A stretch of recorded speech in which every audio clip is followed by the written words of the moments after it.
Les vacances ont commencé à Paris et Gaston a eu une super surprise. Son cousin Pablo est venu lui rendre visite.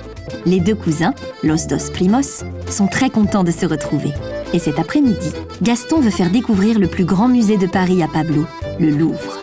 Le souci, c'est que les musées, Pablo, ça ne l'intéresse pas trop. Alors, il traîne un peu les pieds. Tu vas adorer, on va voir la Joconde. Ouais. La Vénus de Milo. Connais pas. Des momies. Pourquoi pas? Porque no? Des statues de chevaux. Ah, ça, les chevaux, j'aime bien.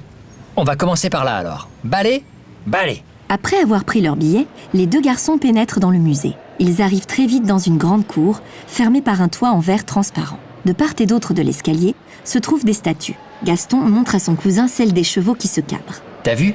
On dirait qu'ils ont envie de s'enfuir. Moi aussi. Si j'avais pas les droits de bouger, je voudrais partir. Ces statues ont été faites pour décorer le jardin d'un palais du roi Louis XV. Le musée les a installées ici pour les protéger du mauvais temps parisien. La cour porte le nom du château, Marly. Les enfants se promènent quelques minutes dans la cour, mais très vite, la foule s'agglutine et les empêche d'observer tranquillement les chevaux. Allez, viens. Allons voir la star du musée, la Joconde. On monte? Après une rapide visite de la salle des antiquités égyptiennes où Pablo a été pétrifié devant une momie, les cousins parviennent enfin dans la salle de la Joconde. Mais là, c'est la déception. Le nombre important de visiteurs ne permet pas d'arriver jusqu'au tableau, qui, Gaston doit bien l'avouer, n'est pas très grand. Ah, on essaie de se faufiler?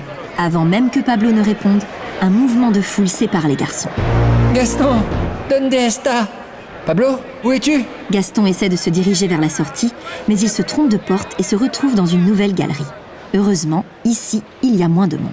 Bon, je vais faire le tour de cet étage et si je retrouve pas Pablo, j'irai demander de l'aide à l'accueil.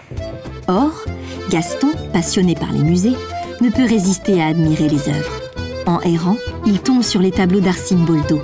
Ce peintre utilisait des fruits et des légumes pour illustrer des personnages qui représentent les 4 saisons.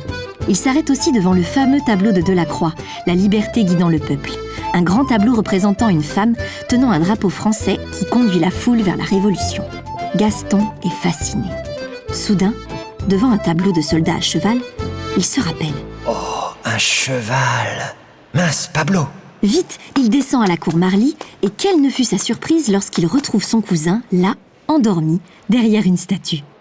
Gaston le rejoint. Pablo, réveille-toi! Pablo! Oh, Gaston, te voilà enfin? Je t'ai cherché partout. Je suis content de t'avoir retrouvé. On rentre à la maison? Lorsque les garçons sortent de leur cachette, ils découvrent avec surprise que le musée est vide. Gaston regarde sa montre. Il est très tard en fait. Le musée est fermé. Il faut qu'on trouve un moyen de sortir. Pourquoi ne pas rester avec nous? Lance une voix au-dessus d'eux. Les deux cousins lèvent la tête en même temps. Mais oui, c'est la statue du cheval qui leur parle. Éberlués, ils n'en reviennent pas.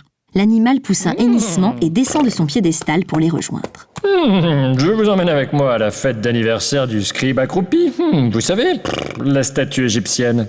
Il a pas l'air comme ça, mais il est super marrant. Allez, montez. Toujours sous le choc, Pablo et Gaston se hissent sur le dos du cheval qui part au pas tranquillement à travers le Louvre. Une musique se fait entendre. Une porte s'ouvre devant eux et là, incroyable! Sous leurs yeux se déroule une fête. Les modèles sont sortis de leur tableau. Les statues ne sont plus sur leur socle. Certains dansent, d'autres boivent du jus de fruits. Gaston et Pablo ouvrent des yeux écarquillés. Mais ils ne sont pas au bout de leur étonnement. Au fond de la salle, derrière des platines, un DJ lance la musique. Ou plutôt, une DJette. La Joconde en personne anime la boum. On l'entend crier « Vous êtes chaud ce soir ?» Un oui général éclate dans la salle. On va danser? J'adore cette chanson. Vas-y, je vais prendre un soda. Il observe la foule et son regard se pose de nouveau sur Mona Lisa, alias la Joconde, qui lui fait alors un grand sourire. Un drôle de bonhomme s'approche de lui. Il s'agit d'un des personnages en fruits d'Arcimboldo qui lui dit malicieusement « Tu sais que le monde entier se demande ce qui l'a fait sourire. C'est simplement un sourire satisfait de faire la fête chaque soir. » Gaston éclate de rire et va rejoindre Pablo sur la piste. Ce n'est pas tous les jours qu'on participe à une boum au musée du Louvre.